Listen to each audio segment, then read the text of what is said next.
The song "Another in the Fire" begins with these words. There's a grace when the heart is under fire. Another way when the walls are closing in. And when I look at the space between where I used to be and this reckoning, I know I will never be alone. In these times, there seems to be a lot of negative news. A lot of things are attempting to hinder us. Lots of hurdles in life that can bleed into our walk with God. The chorus begins by saying that there was another in the fire standing next to me. Well, you see, we're not the only ones who have faced these kinds of challenges. When we open the pages of the Bible, we see that Shadrach, Meshach, and Abednego were thrown into a fiery furnace because they refused to bow down to a false god. The king was furious with them, so he sentenced them to death. This wasn't going to be a pleasant experience for them. This is a hurdle that they didn't know if they would make it over. And God could have easily extinguished the fire, but he didn't. He met them in the fire. Scripture tells us that when the guards and the king looked into the fire, there weren't just 3 men standing in the middle of the blaze, but 4. God met them in the middle of their difficulty. The chorus continues, there was another in the waters holding back the seas.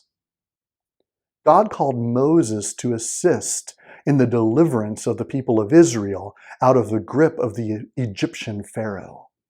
Shortly after the Israelites were freed, Pharaoh began to have second thoughts. So he sent his army after them to retrieve them and to take them back into captivity. The Israelites had reached the Red Sea, and looking in front of them, all they saw was a vast amount of water. Looking behind them, they saw the Egyptian army coming to capture them.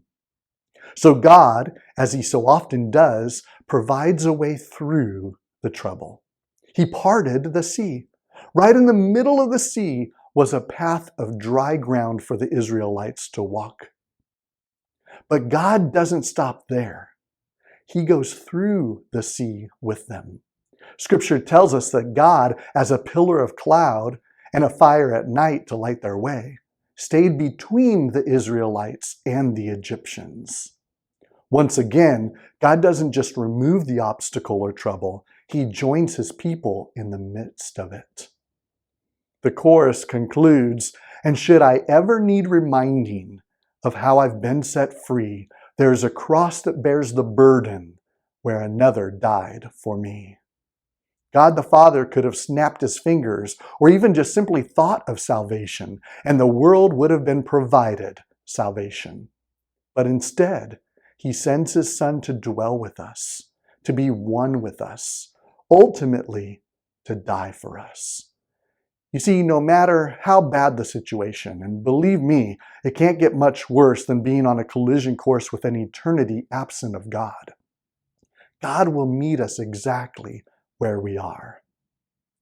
The final verse of the song is a declaration of who Jesus is and how we are invited to respond. It says, there is no other name but the name that is Jesus. He who was and still is, and will be through it all.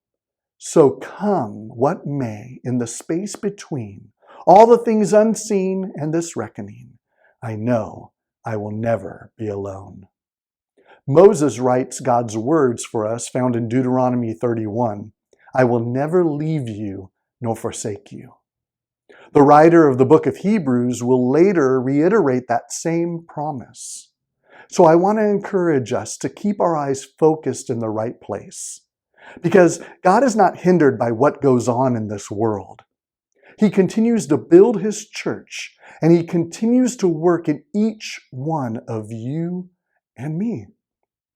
Just believe that no matter what you have gone through, are going through, and will go through, he is with you, working out all things for your good and for his glory.